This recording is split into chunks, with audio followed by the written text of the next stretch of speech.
We are going to be talking about how to determine whether a reaction is SN1 or SN2.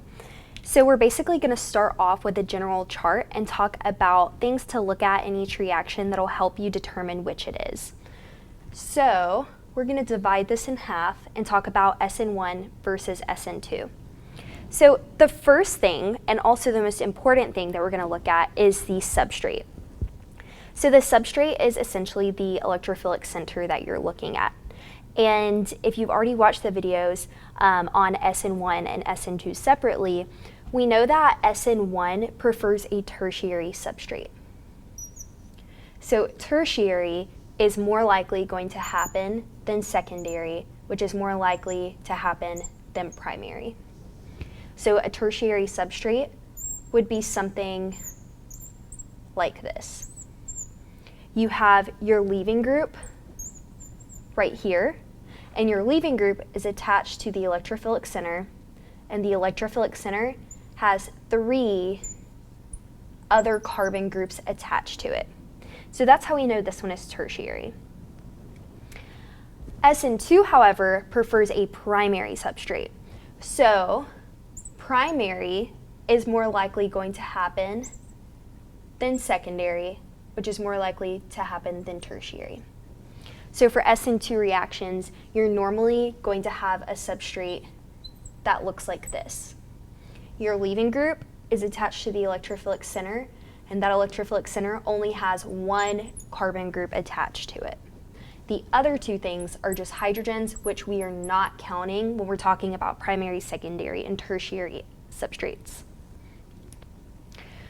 So this is the first thing you're going to look at in SN1 versus SN2 because they are polar opposites.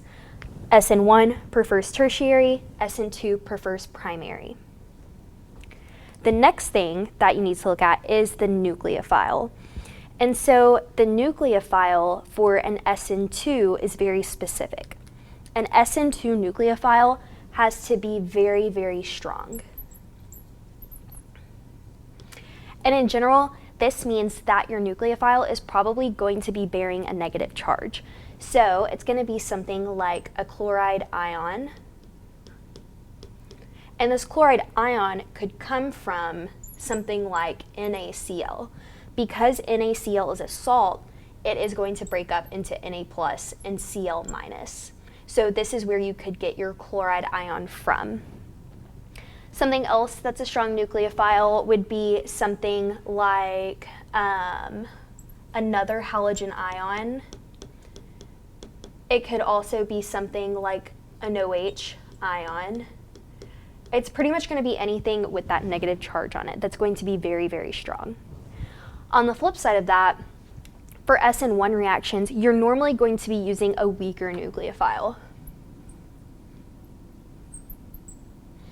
So this means that while your nucleophile is still going to do the job, it's still going to act as a nucleophile, it's not going to be quite as strong. And a way to determine this is that weaker nucleophiles are usually neutral, bearing no charge. So this would be something like water. While water does have free electrons that are nucleophilic, it's not strong. There's no negative charge associated with that water.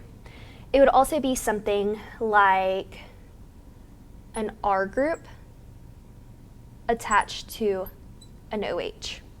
So you could see this as CH3OH or CH3CH2OH and so on. It's going to be an R group attached to an OH. And the last part that we are going to talk about is the solvent. So the solvents for SN2 reactions are normally polar aprotic.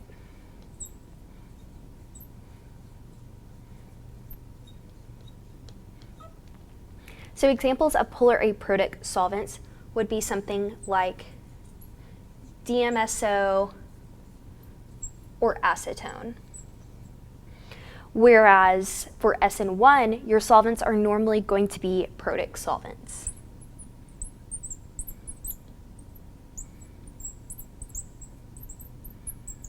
This would be something like water.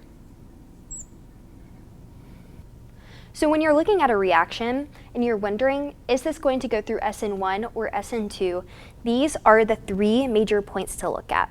The most important being your substrate because they're so different. The next one, if, for example, you have something that is secondary, so you can't tell just from the substrate whether it's SN1 or SN2 because secondary is going to be right between the two. You would then move on to look at the nucleophile and you would ask yourself, okay, since I can't tell from the substrate whether it's SN1 or SN2, maybe I can look at the nucleophile and see if we have a weak nucleophile or a strong nucleophile. If you have a strong nucleophile, it will most likely go through an SN2 reaction. If you have a weaker nucleophile, it is more likely going to go through SN1. And then last but not least, you're going to look at the solvent. If you can't tell from anything, look at the solvent and see if you have a protic solvent or if you have an aprotic solvent. I hope you found this video to be really helpful. The concepts and information presented in these videos will be true no matter what Organic Chemistry 1 class you are taking. However, the concepts presented in this video are referencing material currently covered in Baylor University's coursework. Remember, if you are a currently enrolled Baylor student, we offer free tutoring services. Our tutoring center is located on the first floor of the Sid Richardson building. You will find all the details you need about these services on our website, www.baylor.edu/tutoring. You may schedule a free 30-minute one-on-one tutoring session online or just drop in during any of our open business hours. For more information about our current services, please visit our website. Thank you.